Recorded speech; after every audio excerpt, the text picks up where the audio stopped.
On va toujours être très prudent sur la route. Oui, évidemment. Ah, tu as déjà ça pratique. Bonjour à tous, bienvenue sur la chaîne Bittersweet Boys. Je vous présente Valentin, enchanté. Enchanté, Bac pour vous servir comme d'habitude. Et Valentin qui est là avec sa belle Polo GT et il va tout nous dire dessus. Allez, c'est parti. C'est parti, on fait le tour de la caisse en même temps. Alors, Valentin toujours avec son beau sourire. Bon, alors déjà Valentin, pour vous expliquer le personnage, c'est Oxford. Hein. Valentin, voilà, il fait ses allers-retours entre l'Angleterre, la France, l'Irlande. Voilà, il rigole pas. Ici, on a vraiment peut-être un futur politique de la France. Un futur diplomate, on espère. Voilà, un futur diplomate. Voilà, c'est un mec qui va nous diriger. Voilà, c'est pour ça, c'est mon poteau, moi ça va, j'ai de la chance. Toujours dans le bon filon. Je te jure. Donc Polo GT. Donc c'est une Polo GT de 2016, Ouais. celle-là, donc c'est en phase 2. Motorisation, c'est un 1,4 litre TSI. On tourne, ouais. Sur cette génération-là, il est en 150 chevaux. Ok. Il faut savoir que quand elle est sortie d'abord, elle est sortie en 140 chevaux. Et sur les phases 2, il y a juste eu le 150 chevaux, tu sais, c'est les 10 chevaux de plus entre deux générations pour De toute manière, que le constructeur dise c'est une nouvelle voiture et augmenter le prix de 4000. Ouais. Donc celle-là, 140. 150 celle-là, c'est une 150. phase 2 de Ok. 2016. Donc. 150 chevaux avec la DSG7. Ouais. Du coup, elle est un peu limitée au niveau du couple à 250 Nm de couple d'origine. Ok. Parce que la DSG a du mal, cette version-là a du mal à encaisser plus. Ou alors il faut aller derrière dans des reprogrammations ou autres. Mais vu que c'est une boîte déjà un peu Faire des fragile, modifications. voilà, mais vu que c'est une boîte un peu fragile, je le déconseille. Il y a quoi comme différence par rapport à une Polo GTI? Alors en fait, la Polo GTI, elle a existé d'abord en phase 1 avec le 1,4 litre TSI, donc celui-là, et sans la version ACT. Donc ça, j'expliquerai après. Et elle avait un compresseur en plus pour faire 180 chevaux. D'accord. Qui a eu beaucoup de problèmes. Et sur la seconde génération, ils ont mis un 1,8 litre directement. Et celle-là, en fait, extérieurement, donc les pare-chocs avant, arrière, le becquet, ce sont les pare-chocs de la GTI. C'est ceux de la GTI, ouais. Ce sont les attributs de la GTI. Et celle-ci, elle a les mêmes freins que la GTI. Ok. Donc à l'avant, 288 mm ventilé. D'accord. Et derrière, en 230 plein. Ok. Donc c'est les mêmes freins que la GTI. Et la GTI est rabaissée de 20 mm par rapport à une Polo classique. Ouais. Le châssis, c'est le même? est rabaissé à de 15 mm. D'accord. Seulement. Donc GTI 20 mm et celle-ci 15 mm. 15 mm. C'est pour ça que et elle est chaussée en 17. La GTI en 18, ce qui fait qu'elle est quand même beaucoup plus confortable qu'une GTI. Et celle-là, à la sortie, Volkswagen l'a vraiment considérée à mi-chemin entre la Sportline, donc 1,2 litre TSI 105 chevaux, et la GTI. C'est le compromis en fait. Bien sûr, en plus c'est léger. Donc ce qui est bien, c'est que pour quelqu'un qui veut se faire plaisir, qui est jeune conducteur, pour l'assurance et tout. Bah, moi je suis jeune conducteur, chez qui j'ai été assuré, m'a offert 1 an de permis en plus. Donc je suis à 4 ans de permis et je paye 62 € par mois en tout risque complet. Ce qui est bien. Ce qui est franchement très bien. Pour c'est 8 chevaux fiscaux. Ah oui, quand même, hein. Ouais. Quand même. Avec la boîte automatique. C'est ça. Du coup, tu as la DSG7 dessus. Ouais, DSG7, j'ai avec le châssis Sport Select dessus. Donc ça, c'est une option qui permet d'être confort et que quand on veut mettre le mode sport, les suspensions se raffermissent. Ouais. Là, je vais montrer l'intérieur. Jouer un peu plus, Bah oui. Alors l'intérieur, il n'est pas, c'est pas un intérieur classique de Polo GT. C'est ça. Il est. Parce qu'il est full cuir. Il est plus optionné. Ouais.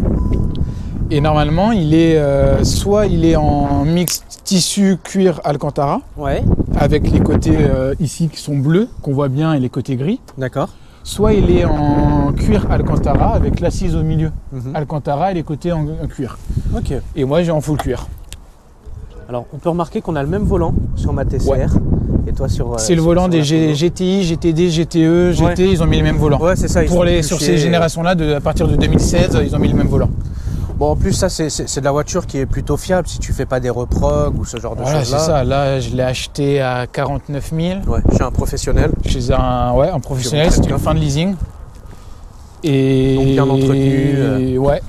J'ai tout le carnet d'entretien, facture inclus. En fait, tu vois, tu as un faux fond. Ah ok, ça c'est le fond, Donc ça, c'est le fond en dessous, et tu rebaisses ça. Oh, c'est cool. Et quand tu rabaisses les sièges et qu'il est en configuration haute, tu as un plancher plat. D'accord. Donc quand tu veux mettre un truc un peu long, ça passe bien. Ça passe tout seul. Estampillé Bittersweet Boys, bien évidemment. Bien sûr. La base. C'est la base. Et donc ouais, je l'ai acheté, donc suivi complet, entretien complet Volkswagen, carnet d'entretien, tout, à un garage. Et depuis, je lui ai mis un peu plus de 18 000 bornes. Ok. En peu de temps, 8 mois. Ouais. Bah, pendant 3 mois, c'était ma voiture de boulot et je faisais un peu plus de 100 bornes par jour, donc ça va très vite, quoi. C'est sûr. Niveau consommation, tu te situes à combien? Ça dépend. Alors là, en ville, par exemple, pour ceux qui connaissent, un Boulogne-Gennevilliers, par les quais, je suis à 6,5 litres. Ce qui est très ayant de temps en temps une accélération un peu franche. Et on peut voir le moteur en même temps. Et en mixte, on va être autour de 4,5 litres, 5 litres. Ok. J'ai réussi une fois à descendre à 4 litres 4 en faisant N184 à 15 à 86. En rentrant du boulot, tu sais, ça roule à 70 tranquillement, quoi. T'es bien. Et du coup, donc la CT, alors là, parle-nous de cette. Qu'est-ce que ça veut dire? Donc c'est une technologie qui existe sur les V8 du groupe et sur ce petit 1,4 litre et sur les toutes dernières générations Volkswagen de 2020 sur la plupart des moteurs essence, notamment les 2 litres TSI. D'accord. Pas forcément sur les versions sport. Oui. Et en fait, la technologie ACT, c'est une technologie de désactivation des cylindres.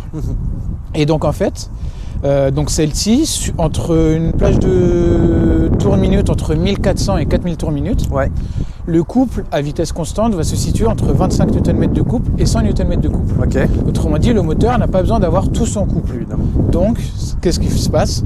Le cylindre 2 et 3 ou 2 et 4 se désactive pour fonctionner en bicylindre et donc abaisser la consommation. Elle bombarde, hein. Elle roule bien. J'ai pris sur autoroute allemande, j'ai pris 226 compteurs. T'es parti en Irlande, t'es parti en Angleterre, mais pas en Allemagne avec. Ne nous mens pas. Pas de mensonge ici. Ici, chez Bitterfeld Boys, on ment pas. Pas de chinoiserie. Non, la vérité, c'est que je connais aucun avec cette TCR. Voilà. Bon, moi, j'étais en mode confort, hein, tranquille.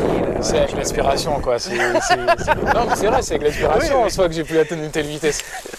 Mais ouais, c'est ça, le 0 à 100, il se fait en 7 secondes 9. Ce qui est bien et honorable. Ce qui est très bien parce qu'elle fait une tonne 220 c'est déjà annoncé.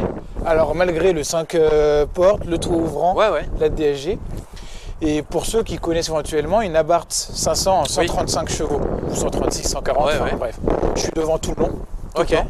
160 chevaux, il est légèrement devant, un capot devant, jusqu'à 180, ou là avec celle-là, avec la longe. Ce qui est pas énorme. Avec la longe, je prends ensuite. Pour les pros Volkswagen, ce bocal-là, on le trouve depuis 1994. C'est toujours le même, peu importe la génération et la finition, la puissance, c'est toujours la même. Bon, on va tester la bête? Si tu veux. Allez, c'est parti. Plaisir. On est à bord du coup de la Polo GT, 1,4 litre TSI, 150 chevaux, année 2016. Comme l'ancienne Polo que vous avez pu voir déjà sur la chaîne, on est franchement toujours à l'aise. Et la qualité de finition pour une compacte, j'ai absolument rien à dire. Tu vois, là, c'est du moussé. Tu vois, donc ça va, c'est pas du plastique dur. Sur le côté, tu as du cuir là.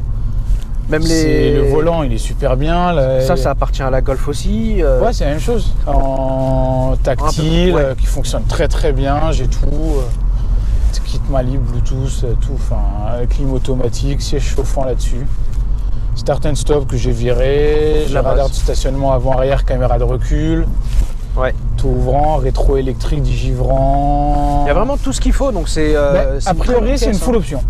T'hésitais entre quoi et quoi avant d'acheter celle-ci? Je partais pas du tout là-dessus. Je partais sur au début, j'hésitais entre une Hyundai Genesis coupé 2 litres turbo, 210 chevaux et une Volvo C30 5 cylindres turbo de 230 chevaux.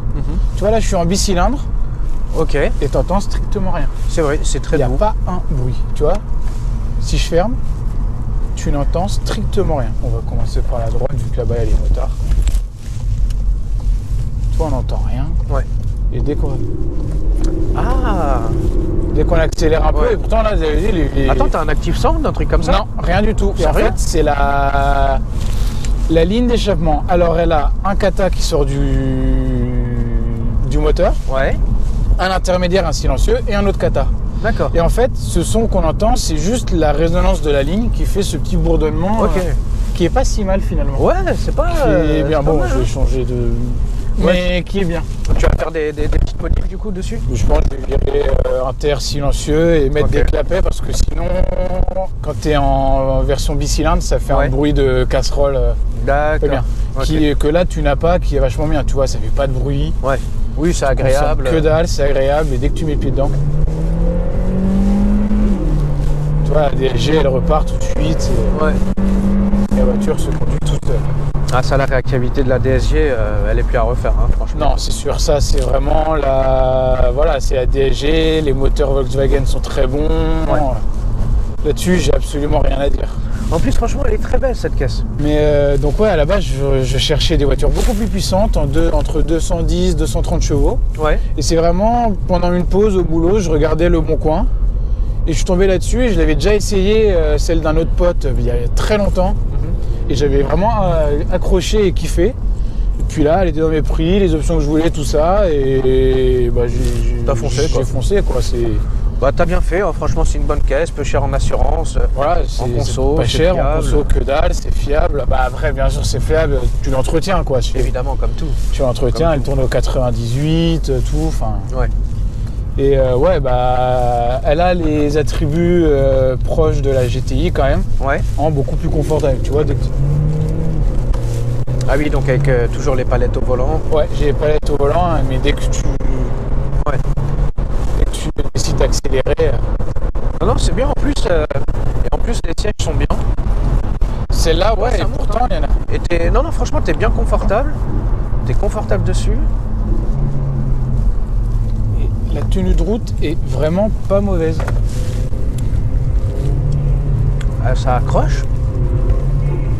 Ça accroche et t'as le train arrière qui est pile poil mobile ce qu'il faut. Juste ce qu'il faut. Alors après, je suis en Rain Sport 5 à l'arrière. Ok. Donc ça accroche bien, les royales et ça accroche très bien, t'as vu? Très bien. Il y a juste la mobilité comme il faut. C'est ça. Pour que tu aies toujours une bonne adhérence. Ouais. Tout en pouvant jouer un petit peu avec... Et en restant safe. Exactement. Quand tu connais ta voiture, évidemment. Il y aura de faire demi-tour juste là? Oui, ici on a le droit. Ici on a le droit. Toujours faire attention partout. Évidemment. Mais ouais, ça monte bien. C'est ça, et ouais. Alors t'as pas de mode sport ou confort dessus? Enfin, d'origine, c'est que on est en mode confort, tranquille. Mais je veux dire, du coup, t'as pas les suspensions qui vont se raffermir, ça va être... justement, j'ai un châssis Sport Select, donc ça c'est une option. Ok, ouais. Qui valait un peu d'argent, je crois que c'était à 510 € l'option à l'époque. D'accord. Neuve. Et en fait, quand tu te mets en mode sport, t'as les suspensions qui vont se raffermir. Ok. Pour pouvoir avoir un peu plus de grip et meilleure tenue de route, tu vois, encore. Ouais, c'est bien. À l'avant, t'es chaussé sur quoi? Je suis en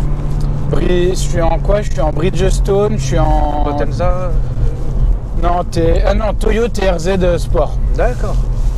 Ok. Donc aussi très bon très bon moteur. Et là tu vois, je suis à 60 en bicylindre. Et là ça se remet en bicylindre. Et en fait c'est automatique quoi. Ouais, en fait ça va être automatique et sur le compteur, tu vas avoir le voyant éco. Là j'accélère un peu plus, il n'y est pas, je lève le pied. Et au bout d'un moment il va se remettre et ça veut dire que tu es en bicylindre avec récupération d'énergie au freinage, tout ça. D'accord.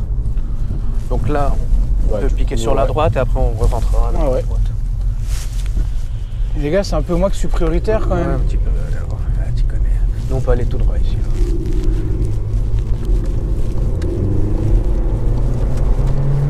Non, en plus franchement t'as une bonne axelle.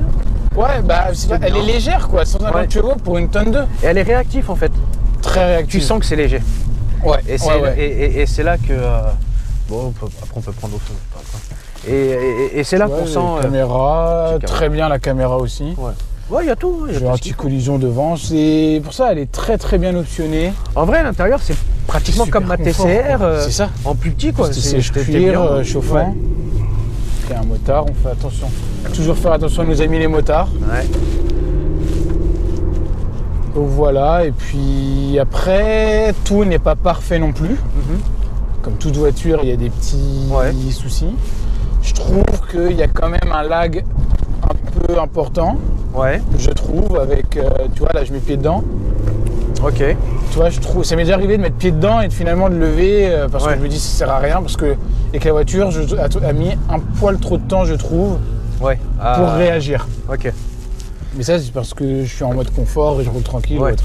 Après sa vocation première est faite pour être utilisée en toutes circonstances. C'est ça, c'est vraiment pour une conduite mixte, tranquille, faire ce que qui t'emmène à droite, à gauche et quand tu veux jouer un petit peu avec, tu peux jouer.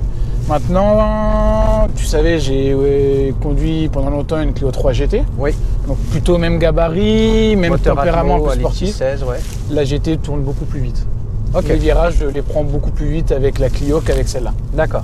Tu sens que c'est là où on dit Volkswagen moins bon châssis que Renault. Là, je le sens pour le coup. Ok. C'est-à-dire sur les GT, en tout cas, la Clio GT 3 est meilleure en termes de châssis que la Polo. Après, le moteur... Tu vois, les freins, ils sont très bons aussi, quoi. Pourtant, là, je suis d'origine. Ouais. Donc les freins ont déjà... Mais pour leur puissance, ça suffit, vu que ça... C'est les freins de la GTI, donc... Voilà. 180 bourrins. Déjà mis que 150 chevaux. Ouais. Il n'y a pas de ligne, donc on peut. Ouais, on entend bien le moteur hurler, c'est pas mal. C'est vrai qu'avec une petite suppression intermédiaire... C'est ça, et tu vois, là, si je freine un peu fort... Ça freine bien et ça tient plutôt droit aussi. Ça tient droit. Un troisième point, pas négatif, mais petit truc, le retour de force du volant. Oui. Quand tu es dans les virages et que notamment sur le rond-point tout à l'heure, le volant va vraiment avoir tendance à vouloir se remettre droit. Oui. Et à vouloir te mettre des coups pour revenir droit. Donc, après ça, c'est pas parce que le SP il n'est pas désactivé? C'est possible aussi. Il faudrait le tenter sans ESP. Je pense que ça doit venir de là. Hop, on va mettre mode sport et on va voir ce que ça va donner. On va toujours être très prudent sur la route. Oui, évidemment. Ah, tu as déjà ça pratique. On entend le petit. C'est le turbo qui... Pourtant, elle est totalement d'origine. Mais comme tu vois, elle bombarde bien, ce qui fait que les gens ne se doutent pas qu'elle a 150 chevaux finalement. Bah après on la voit quand même à la gueule, on voit à la gueule que c'est... Qu'elle est un peu sportive, mais 150 chevaux, genre lui on le fume, répond très bien. Non, lui on le fume tout de suite, c'est un faux GTI. Regarde. Ah il t'a attendu je crois. Là il le regarde. Faut arrêter, il y a deux voies les gars. Là on peut aller à droite.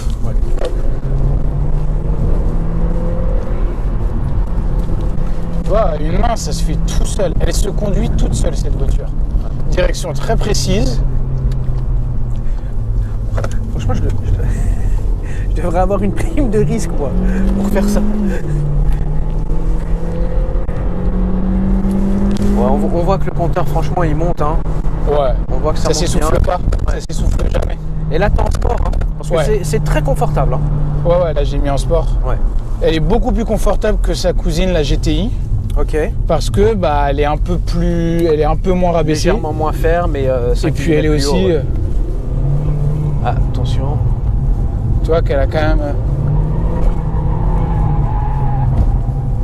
Tout en faisant bien sûr. Ouais.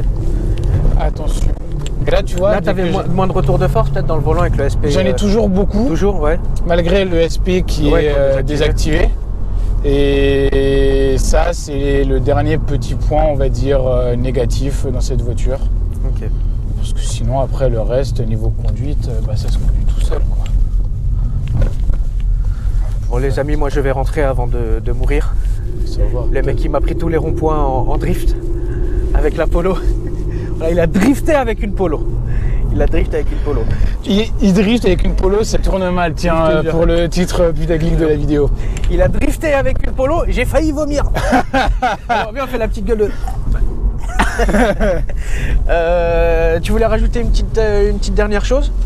J'ai fait quelques petites modifs esthétiques dessus qui, je trouvais, étaient à faire pour le moment. Donc j'ai teinté les vitres. Beaucoup plus et pourtant on a toujours une très belle luminosité grâce au toit. Tout à fait. Et à l'avant j'ai mis la grille qui était en plastique noir brut en noir brillant. Vous allez le voir après en photo tout ça. Et comme les GTI qui ont le liseré rouge entre les feux, La GT, son coloris, c'est le bleu. Donc j'ai mis un petit liseré bleu entre les feux sur la calandre. Bien sûr. Bon, merci beaucoup Valentin. On va voir les petites modifs esthétiques. Donc avant de vous montrer ça, si vous avez aimé, n'hésitez pas, comme d'hab, tu likes, tu commentes, etc. Si jamais ils ont des questions, tu l'as prise à combien la voiture, à peu près? Je l'ai acheté 15 500. 15 500 avec combien de kilomètres? Pour 48 990 km. Ouais. Sachant qu'elle est full option, carnet d'entretien, suivi, tout un. Évidemment, c'est chez un professionnel. Ouais, donc, chez un professionnel, je suis allé la chercher à Toulouse. En région parisienne. Vous auriez pris quoi de votre côté pour ce budget-là? Pour une petite voiture, donc jeune conducteur, faut pas qu'il y ait trop de chevaux, donc faut pas dépasser 8 chevaux fiscaux, parce que sinon, soit tu payes une blinde, soit il t'assure pas. Voilà, même pas 3 ans. Donc, qu'est-ce que vous auriez pris, vous, pour ce budget? Les jantes, pour ceux qui ont reconnu. Putain, regarde avec quoi on a roulé. On a roulé avec les cache-plaques. Les jantes avec... Depuis tout à l'heure on roulait avec les cache-plaques. Les jantes, ce sont les mêmes jantes que les R32, Golf 4, Golf 5, R32. Ah ouais? Mais en 17 pouces. D'accord. Ils sont montés en 18, les R32, mais là c'est en 17 pouces. Ok. Et donc ce sont les mêmes. Moi c'est ce que j'aime bien, le noir comme ça fait. Oui, ça, franchement ça y va très très bien. Un peu élégant, tout. Donc, Là j'ai mis ça en noir laqué pour que ce soit pareil que ça. Ouais. Mais c'est une galère à faire. Le carrossier qui me l'a fait, il a passé beaucoup de temps. Ouais. 2 jours de boulot. Plus le liseré. Et le petit liseré, faut que je le refasse vu que là c'était vraiment un essai. Oui. Avec un petit sticker qui coûte pas cher. Normal. Pour que ce soit assorti, vu que là c'est chromé en fait. Je trouvais ça dommage d'avoir le chromé. C'est vrai, le bleu là. Surtout que c'était sur du noir en plus avec le bleu. Donc c'est ça, et puis après sinon les vitres un peu teintées. Et prochainement ce qui se fera, comme je disais, la ligne d'échappement a changé. Et puis peut-être changer les feux arrière pour mettre des feux LED. Ok. Type SQ2. Ouais. Ils sont beaux. Ils sont très beaux. Ouais. Ils sont très beaux avec les clignotants et tout. J'avais juste mis un embout chromé. Ouais, ça je l'avais. En inox parce que d'origine c'est comme une Golf TDI ou une TDI. C'est la même sortie, noir un peu. C'est ça, c'est moins sportif. Joli, voilà. Ouais, c'est moins sportif. Ça, exactement. Bon, en tout cas, belle Polo GT. Merci beaucoup pour cet essai très dynamique, hein, Valentin. Ouais. Moi, je vois pas de. Le mec, il a voulu m'assassiner, le mec. Il a voulu m'assassiner. Jusqu'à il me dit j'ai des retours de volant et tout là. J'ai des retours de volant et tout. J'en suis tout décoiffé, je suis sûr. Quand j'accélérais, il n'y avait personne. Dans le rond-point, j'étais tout seul. Quand il était en Allemagne, on la connaît celle-là. On la connaît. Bon, ça roule, Val. À bientôt. Ça roule. Bientôt. Et puis si jamais vous avez des questions, j'y répondrai avec grand plaisir. Ça roule. Abonnez-vous les gars. Abonnez-vous les gars. À plus.